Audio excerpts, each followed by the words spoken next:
Servant is very clear from beginning to the end. It starts with all four members of the quartet playing as if they were one instrument, and that's what I wanted. I wanted rhythmic unison. And in a sense, this is why it's called Servant. It's about control, it's about things being subservient, perhaps, to an idea. And in this particular case, the idea was that whole thing about unity, the oneness being a really important thing. Most of my music in the 90s was concerned with very obvious things. I was interested in vertical lines, horizontal lines, shapes, things which were very clear and controlled.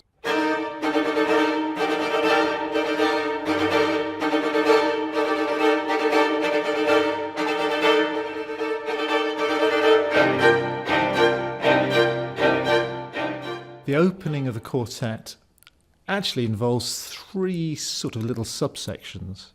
For each of those, they are in rhythmic unison. The first is based on this chord, which is an E flat, A, B flat, D. The reason I chose that particular chord was it has the possibility of going in different directions. It's got a major third in it, it's got a sort of crunchy semitone in it, and it's got a sort of tritone at the bottom. It could be that if you change one note, it becomes a major seventh on E flat in that case. It could be part of a sort of jazzy chord where you could put that under there. You could keep the E flat under there. It's got implications, and I quite like that. So immediately there's a sort of tension just in hearing the sound and what's going to happen to that sound. And then, of course, it doesn't really go anywhere. It just stays on the same thing for a long time, concentrating on rhythm. Having got this particular chord in my head, I wanted to juxtapose that with something which was different enough, but inhabited the same world. By the same world, I mean it was still straight lines. Instead of a horizontal line, I want to have vertical lines. So to counter that, I came up with this.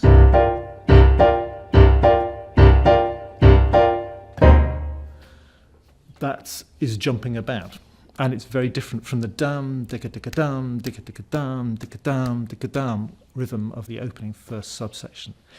The third one, we come back to close position where all the instruments are together, and they're on this sort of a major triad. It's like A flat major, but it's got a B flat in there as well, which was more definite than the first chord of where it was.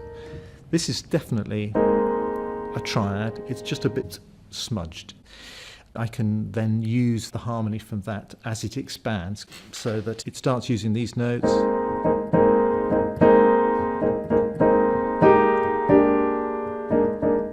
It's very tonal.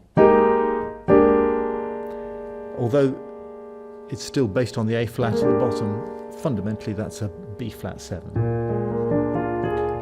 It's giving us that function. It's basically going A flat, as if we're going back to an E flat major chord. We don't, we go to something else. There's not much in the sense of development, but what is important for me is how to get tension into the opening by juxtaposing those strings. Do I want 4 bars of this and then a bar of that, and then 4 bars of this and then a bar of that? Or do I want to play around with the lengths of those expositions of those little bits so that it becomes a little bit more interesting? And that's what I tried to do. So when you hear the section which concentrates on that, you hear that for 20 beats first of all, and then you hear it the next time it comes in, it'll be for 16 beats, so less of it. The next time it comes in, it'll be for 12 beats, and then 8 beats perhaps. And then conversely, the one which is jumping around, first time you hear that for 8 beats, then you actually hear it for, I think, for 6 beats, and then 4, and then 2. So you just hear a bat, bat, bat, bat, and then we're off that. And then it starts expanding out again. So the end of the whole first section, including these 3 things, it's back out to 8 beats. So the quartet opens with those 3 things, juxtaposed one up against the other.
rather than have a string quartet with all its history of fast movement, slow movement, dancey thing, and then fast movement again, for instance, or all the other potential things which have been going on in string quartet history, I quite liked the idea to have slow music interspersed with fast music. So that in itself would also be juxtaposed. So having had the three subsections which I talked about, I immediately cut straight to doing something slow, which is this sort of thing.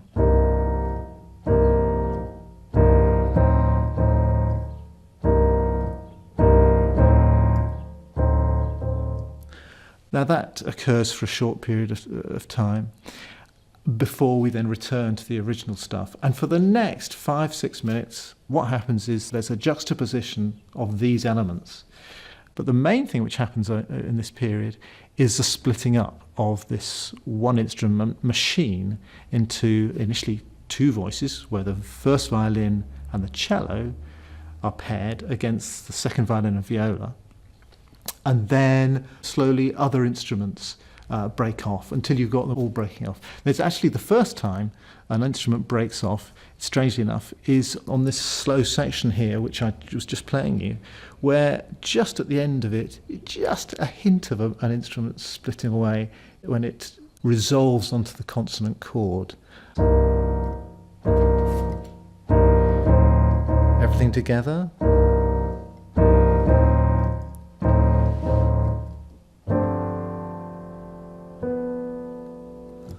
And that's the first time you hear an individual do something on their own and not being a slave to this big machine. That happens again a little bit later. We have the same sort of material.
After all this material, which we've been hearing over and over again, the straight-lined material, we now get to a place which is entirely different. And in a sense, that's not just the order of the notes, it's the feel of the thing. It's much more organic. It has a fluidity to the whole thing. So the interesting thing for me about this central section is that whereas in the prior sections, all those little bits together, whether they're the slow ones, whether they're the jumpy ones, or whether they're all the semiquavers going,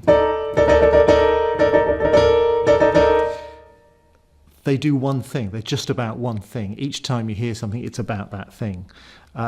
In this central section, it's not about one thing. There's all sorts of things happening at the same time. So you have quite a simple sort of ostinato figure,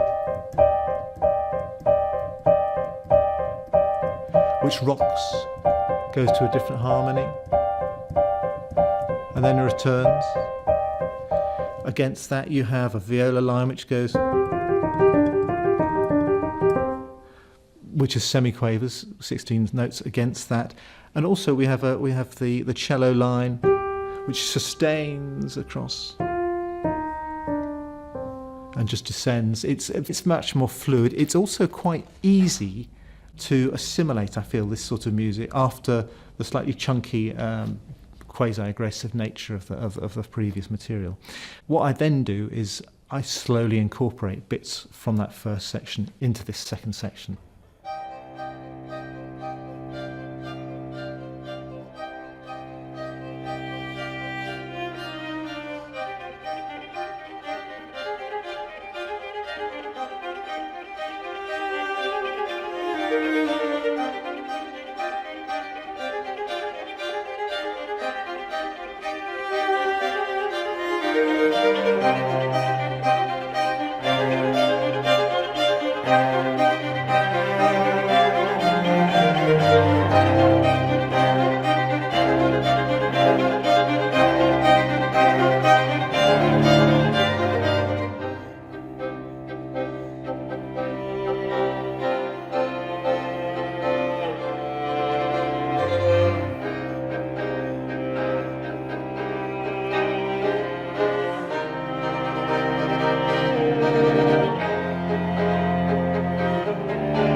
Having got that together and built up the tension in the second section, I then try and wind it right down to this single note around which the piece then turns.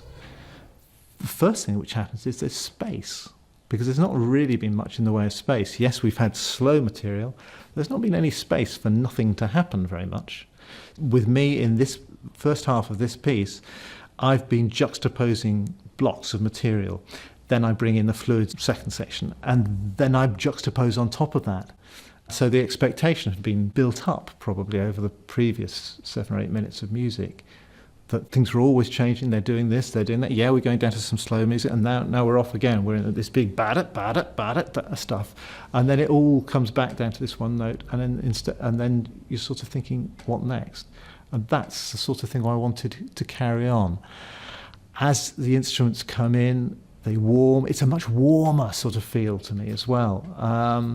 and there's a more homogenized sort of movement towards a place, which is fundamentally back to the idea of the single instrument at the end. So at this point, what I wanted at the time was this single note just carries on. Things happen underneath it, and then they stop, and then the note carries on still more, and then they happen again. And gradually, very gradually, things change.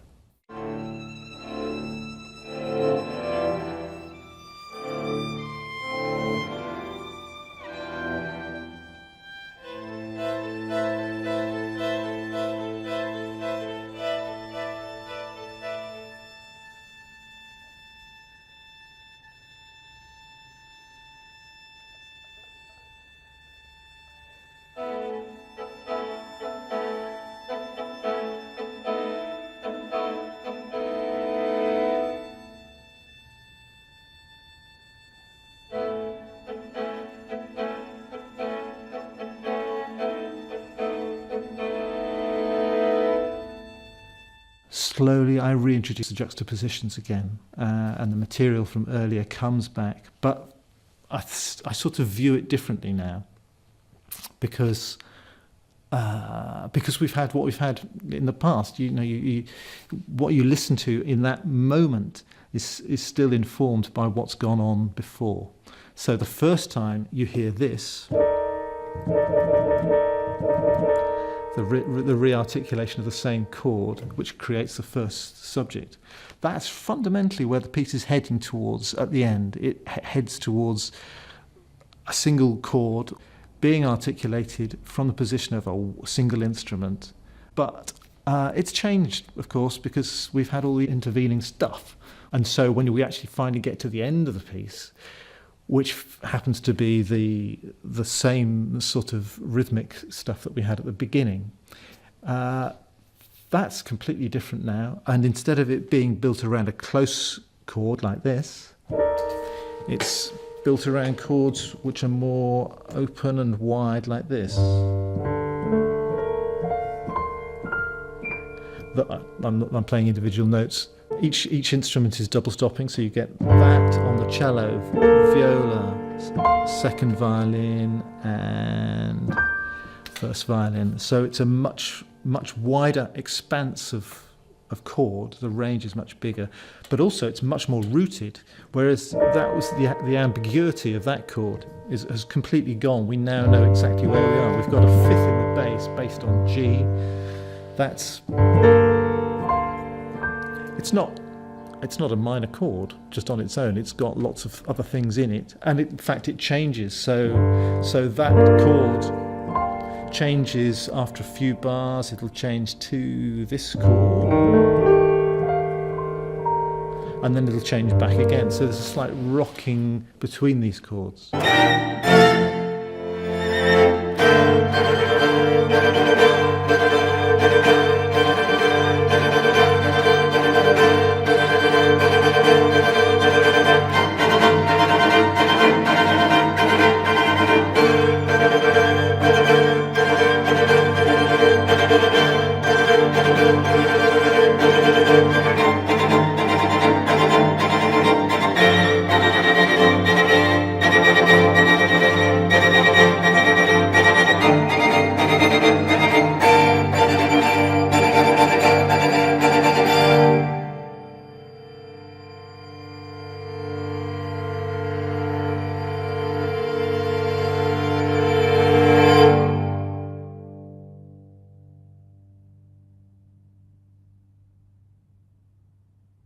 In a lot of my music, I've been influenced probably by film and by the editing in film.